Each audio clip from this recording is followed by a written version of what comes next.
Okay, folks, welcome to another Pre-Calculus Honors instructional video. Once again, I'm afraid to start with music because I'm afraid they're going to block my videos. They're going to get copyrighted. So no music for now until eventually I get brave enough to do it again. But we'll start with a little start, which I just wanted to say, even though I have nothing to really write here. We're just continuing with optimization, okay? There's not really different topics here. There's just different types of problems, okay? Where we really either use a calculus or a calculator solution. So really only two different, techniques to solve these problems. Hopefully you tried your homework, okay? This video should be going out to you on Tuesday. So hopefully from yesterday's lesson, hey, this one right here, number one, not something we ever talk about, okay? They speak about a sector right here, okay? They talk about its perimeter, and they talk about when it has the greatest area. A sector is a shape that they used to talk about all the time back in geometry. I don't know how much you speak about it in Common Core geometry these days, but it's really a slice of pizza, okay? That type of shape, so that's really important to me. This was a calculus solution, okay? So remember the process, okay? First, find what to maximize or minimize. Get an equation for that thing, okay? They want to know the values of R and S that will give the sector the greatest area. So I wrote maximize area. Then I got an equation for area. And people are like, I don't know how to get the area of a sector. It's right here. They gave it to you, okay? It actually makes this problem pretty dang easy. So here's my area formula. But remember, after I get an equation for that thing, I got to get it down to one variable and get a domain, okay? And that's what I need to see, as far as your assessment. You'll have one soon enough, kind of like a mini take-home test. There'll be 2 max-min problems on it and probably a few multiple choice from the previous topic, okay, that curve sketching stuff, because there's some cool multiple choice questions. We'll talk about that as we get closer and closer. But look, what do I need to see for a calculus solution? First, I need to see a formula for what you want to maximize or minimize in one variable. Then I need to see a domain. Okay, where'd this domain come from? We know the domain's got to be in terms of R, okay, because that's what my area formula is in terms of here. How to get it down to one variable, by the way. They told us the perimeter was 100 feet, and they gave you a formula for perimeter, which I don't really think you need. It's just R plus S. That should be obvious here. Okay, so S plus 2R equals 100. You could solve for S or solve for R, especially with a calculus solution. Always easier to solve for, it's always better to solve for the easier variable, which we could see is S in this case. And what is the 0 right here? Well, remember, the lower element of the domain's going to be in terms of R, because our area functions in terms of R only. 0 is the value of R that makes R equal to 0, which sounds really silly, but it's obvious. And this right here, this 50, that's the value of R that makes the other letter equal to 0, makes S equal to 0. I set S equal to 0 down here. That's how I got the upper element. So sometimes you can't get an upper element. You try to set the other element to the other letter equal to 0, and you get an equation that you can't solve. Then there's no upper element to the domain. But whenever there is a lower and an upper element, it really helps, especially for a calculator situation. Calculus situation is a little bit less important, but I need to see that formula for what to maximize or minimize in one variable. I need you to get a domain. And then I got to see that you take the derivative. This is a function right here whose y values represent areas. I want the maximum area, so I want the maximum y value of this function. The function always represents y values. How do you find the maximum? Surely there must be some sort of test. And there is the first derivative test, okay? So take the derivative. It's always going to be existent in these types of problems unless it's at certain values that are not in the function's domain. Anyway, set it equal to 0. I got to see that, and I got to see you solve it, okay? Don't forget units. I need units. Then you got to draw. Look, just because the area function has a slope of 0 when R is 25 doesn't mean it has a maximum there. There are 4 different things that can happen when you have a slope of 0, a maximum or a minimum, the decrease and the decreasing thing, or the increase and the increasing thing. Hopefully it's the maximum here. And that's why, that's why I draw the line. The A prime line, okay, 'tis it bounded. It is, okay, from 0 to 50. Put all critical R values on the A prime line, all places where A prime is equal to 0. Show you're changing from positive to negative. That's what proves that there's actually a max, okay? So put that little star there for the line. Then you want to write up a little blurb that explains the line. This means you have max area when R is 25 feet. That's what I wrote. Then I solved the question. I was like, wait, what the heck did they want? They didn't even want the greatest area. They just wanted the values of R and S that give the greatest area. So I already had R. I plugged back in to get what S was, and I solved the problem. Okay, so make sure you show the appropriate work because I want to give you as many points as possible. That was a calculus solution. The second one was a calculator solution. A lot of people freak out about this problem. It's like, oh, it's the largest possible area, maximize area, for a right triangle whose hypotenuse is 5 centimeters long. And everybody's like, hey, if you have a right triangle that has a hypotenuse that's 5 centimeters long, that means the legs need to be 3 centimeters and 4 centimeters.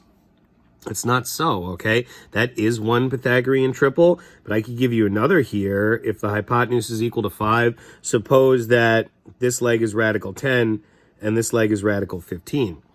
You know, why is this a Pythagorean triple? Because 3 squared plus 4 squared equals 5 squared, okay? It actually satisfies the Pythagorean theorem. So does this one, okay? Radical 10 squared plus radical 15 squared equals 5 squared, okay? This is just 10 plus 15, and that certainly equals 25, okay? So don't think that every, length needs to be an integer measurement. It could be a decimal measurement. This isn't even really a decimal measurement. It's an irrational measurement. This is an immeasurable number. You cannot measure out something that is radical 10 centimeters long. You'd actually need to construct it, okay? Years ago, people came up with the idea of immeasurable numbers. They were treated like they were the devil, okay? This is a time when religion was pretty prominent. They were sent off to islands to die. This is not even a joke, okay? Because people couldn't understand a number that couldn't be measured. There's a lot of cool history of mathematics stuff if you're interested in things like that. Regardless, if it was a 3, 4, 5 right triangle, the area would be 1/2 base times height. The base here is 3, the height is 4. For a right triangle, you could always do 1/2 leg times leg because the legs are perpendicular. They'll always form a right angle. So you could always call 1 the height and 1 the base. And this right here gives me 1/2 times 12, which is 6. And you'll see 6 is actually less than the max area we got right here. So be careful. Do these problems using either a calculus solution or a calculator solution, which we'll talk more about in a second. Don't just try to freewheel these. They're big part 2 problems. So when you have 2 big part 2 problems on your assessment you'll have coming up eventually, don't just write down one answer and no work, okay? You're not going to get points.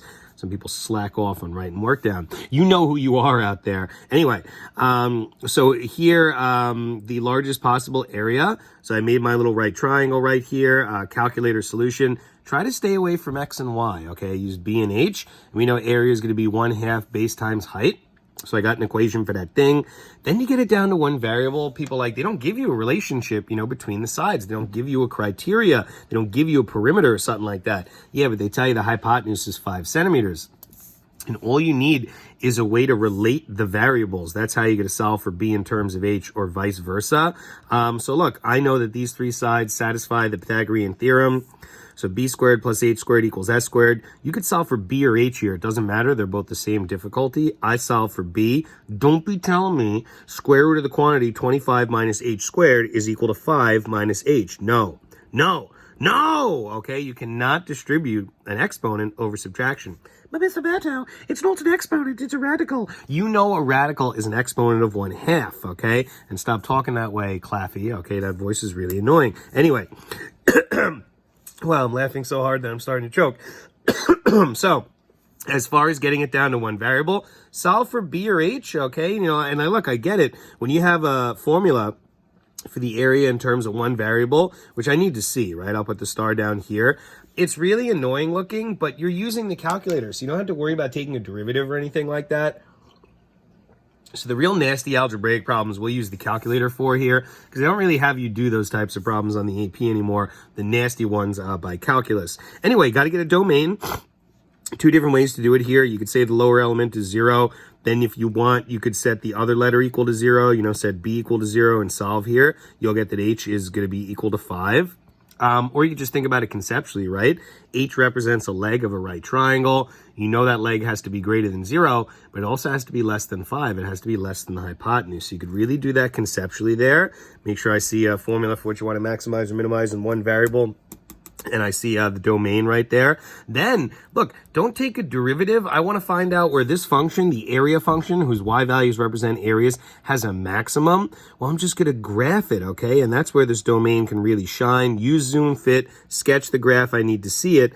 Label the axes. I need to see that. Otherwise, I have no idea what's being graphed. Make sure you calculate the max or the min point. You don't need to write this, but I realize that this is an H value, and this right here represents an area value. Now you can go right to answering the problem. What do they want? They wanted the largest possible area. Whoop, there it is. Whoop, there it is. Come on now. Whoop, there it was. Anyway, and make sure you put square centimeters right there for units. Be careful because you're multiplying centimeters by centimeters. You know, these problems are not easy. They're difficult. I get it. Keep working. Do the best that you can, okay? You know, it's a tough situation that we're in here. Okay, but it's not as bad as you might think. You have these videos, you could pause, you could rewind, okay? Eventually you'll get used to this stuff. People always have in the past. Let's go to that packet. I think it's 2.1 optimization problems, okay? It's probably what I labeled it. You can see number 1 was one of the homework problems. Quick drum break. Let's do number 2 together. We'll do it with a calculator solution. Calculator solution. So saying see you later, math teachers, we say calculator, calculator. I'm being a real idiot today. So you were planning, and this problem right here is really presumptuous. Like you were planning to make an open rectangular box with a square base that will hold a volume of 50 cubic feet. Oh, really? I'm planning this? Because I don't remember planning this. Math problems, the only place where someone buys 500 watermelons. What are the dimensions of the box with minimum surface area? So what do we got here? You know, some people are like, well, I don't know what to do, and there's a lot of stuff going on. Follow the process. Okay, first, figure out what to maximize or minimize. They straight up tell you you want minimum surface area, minimize surface area. And then you got to get an equation for that thing, all right? And, you know, what do we get an equation for? The surface area of an open rectangular box. So you got to get a little bit of your artistic talent going on here. This is about the extent of my abilities right here. You know, 3-dimensional box. Okay, it's a rectangular prism. Maybe looks a little something like that. Do the best you can. The coolest thing about this is that it's an open rectangular box. Okay, so the top is open. So I'm no Mr. Marino here, but if I do this, got a nice little open top box right there. I know, very impressive. We want to minimize the surface area. And people are like, well, how the heck do I get the surface area? First off, we don't know what the dimensions are. Let's label them. But it's important to know if you could actually see through this thing, if you got your x-ray glasses going on. It says that this rectangular box is a square base. So this right here, the base is a square. So these two dimensions, they're going to be exactly the same. Okay, I'm actually going to call them both B. I know you could use X if you want to. Just remember, X and Y in the calculator is an issue because when you calculate that max and that min, it's always going to say X equals Y equals, but the X in the calculator and the Y in the calculator might not be the same as your X and your Y in your diagram. So be careful. These are the same because it has a square base. And then we don't know what the height is, so I'll just call it H. And how do you get surface area? Well, you're supposed to know this from Common Core geometry, but everybody loses their mind. So I'm going to say surface area equal to, remember, a rectangular prism normally just has 6 rectangles that we put together. You got the front and the back rectangle, which are congruent. You got the left and the right rectangle, which are congruent. And you have the bottom and the top rectangle, which are congruent. This top rectangle doesn't exist, though, okay, because it's an open top box. So there's really only 5 rectangles here. The bottom is B by B. So if you actually want his area right there, that's just going to be B times B, which is B squared. But we're going to add to that, look at this right face right here, okay? We can see that this is a rectangle that has dimensions of B by H. So his area is going to be BH, right? B times H. But there's 2 of them because this one right here is congruent. That's why we say 2B times H. And you might realize you can make that 2 a 4 because if you think about the front face right here, this distance is B, this distance is H. It's the same as the left and the right face. So the area is going to be B times H, BH, but the back face right here is congruent, so that's 2BH. So really what happens is we end up with surface area is equal to B squared plus 4BH. And that's a formula for what we want to maximize or minimize in 2 variables, okay? I got to get it down to 1 variable, and that's the restriction, and they gave it to us. They said the volume is 50 feet, 50 cubic feet. I had students tell me last year they didn't know how to calculate the volume of this object right here. Surface area I could see, it's kind of annoying, but if you can't do volume, I'm worried about you. That's going to be length times width times height, B times H, B times B times H has to be equal to 50, or excuse me, 50. I think that's the way you guys say it these days. This is B squared H is equal to 50. And you got to solve for B or solve for H, and it's obvious it's easier to solve for, very good, H, okay? Because if you got to solve for B, you'd be dividing by H on both sides. Then you have to take a square root. Things get pretty frumpy. Not that it's bad because you're using a calculator here, but so much easier to solve for H. We get H equals 500 over B squared. We're going to plug that in here now. Surface area is equal to, we got B squared plus 4B take out the h, replace it with 50 over b squared. And be smart about this stuff when you simplify. Surface area equals b squared plus b's cancel here. Bzz, okay. Psst, ow, stung me. This b right here becomes a 1. This b squared becomes a b. 4 times 50 is going to be what? 200 divided by b. You could say 200b to the negative first. That's what I would do if it was a calculus solution. But I'm not taking a derivative here. I'm using the calculator. But I got to get a domain. Okay, and the domain's got to be in terms of b. And you know b has to be greater than 0 for 2 different reasons. You know, we don't want b to equal 0 because then you wouldn't even have a box here, which means that you would have a minimum surface area. You would have a, well, that would actually make sense for minimum surface area. So let's say that again. If b is equal to 0 here, the object wouldn't actually exist. And you might say that, oh, well, that means the surface area has to equal 0. But you might notice that b can't equal 0 here, because if b is equal to 0, h doesn't exist. If b is equal to 0, the surface area doesn't exist. And you might be like, well, the surface area is just 0. What do you mean it doesn't exist? Well, the thing is, your criteria is that you said this thing had to have a volume of 50 cubic feet. And if it has a volume, that implies how many dimensions? Very good. 3 dimensions. So there's no way that you could just actually take that 1 dimension and set it equal to 0. So that's why it's got to be greater than 0. And believe it or not, if you just leave it greater than 0, that's the appropriate domain, because you could try to set h equal to 0. But you should realize you can't do that anyway, okay? Because then the volume wouldn't actually exist, and we force the volume to exist. You would get 0 equals 50 here, which the last time I checked isn't true, because that would mean I could eat 50 cheeseburgers, and that would be the same thing as eating 0 cheeseburgers. That's not true, I can tell you, when I step on the scale every single morning. Actually, I don't have a scale anymore. I threw it out the window. So anyway, here, now, the domain, like I said, take that letter, set it greater than 0. You're probably going to be fine as far as the domain is concerned. But it's really helpful, indeed, with calculator situations. Because remember, now we actually want to graph this thing, okay? We don't actually want to take the derivative. We're going to graph it to find its minimum. Label those axes, man. I know that the horizontal axis is going to be the b axis because b is my independent variable. And I know that the vertical axis is going to be the surface area axis. You know, and here, you're kind of stuck as far as graphing this thing is concerned, because you don't have an upper element to that domain. So you're going to have to play around a little bit to get the window. We don't use x in the calculator. We don't use b in the calculator. We use x. Just remember now, whenever the calculator spits back an x to you, I know it's really going to represent b. This could be 200 over x over here. And notice surface area is now represented by y. So whenever the calculator gives you back a y, you know that's really going to represent the surface area. Ba-da-da-ba, she came in through the bathroom window.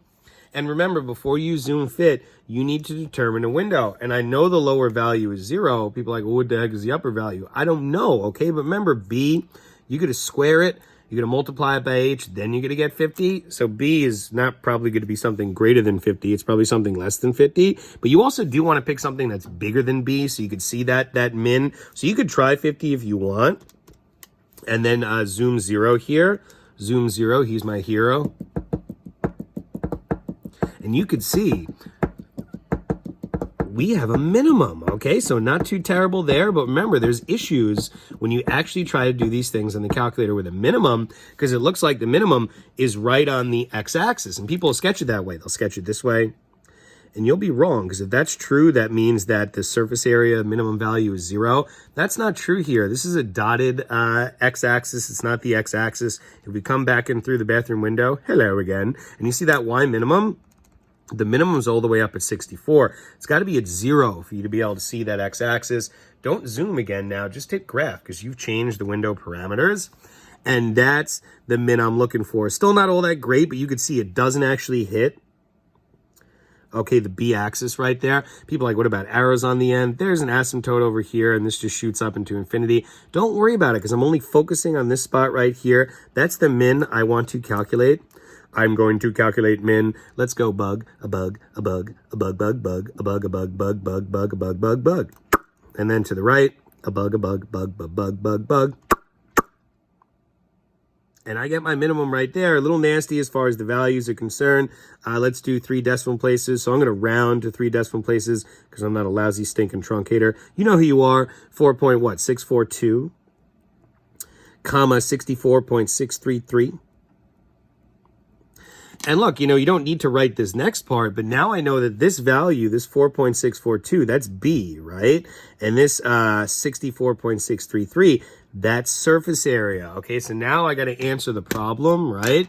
So now they wanted to know the dimensions of the box of minimum surface area. Okay, so we know the minimum surface area occurs when B is 4.642. So min surface area when B approximately 4.642. Units, I need units, feet, not cubic feet. It's just one linear measurement right there. And then you want the other dimensions, okay? So we already know this dimension is B. So I need to know what H is. People are like, how do I get H? H is just 50 divided by B squared. Check out how cool this is. If you go to you might notice X is equal to what B is right now. If you go to the quit screen, you hit X, you hit enter. Whoop, whoops, and nothing happened. I hit the plus sign accidentally. Hit X, hit enter, there it is. You could store it in for B if you want, or just leave it as X. But remember, 50 divided by B squared is actually what H is equal to. So you can just do it that way in the calculator. 2.321 feet, approximately. And really, they want the dimensions. So I guess we have the dimensions, even though we only labeled 2. There were 3, but one of them is kind of twice. But if you really want to get the dimensions going, it's really 4.642 feet, right? You could use that abbreviation for the units if you want to, by 4.642. Oh, why am I saying feet? It is feet. Okay, I was thinking about centimeters in the previous problem. Feet by 2.321 feet, okay?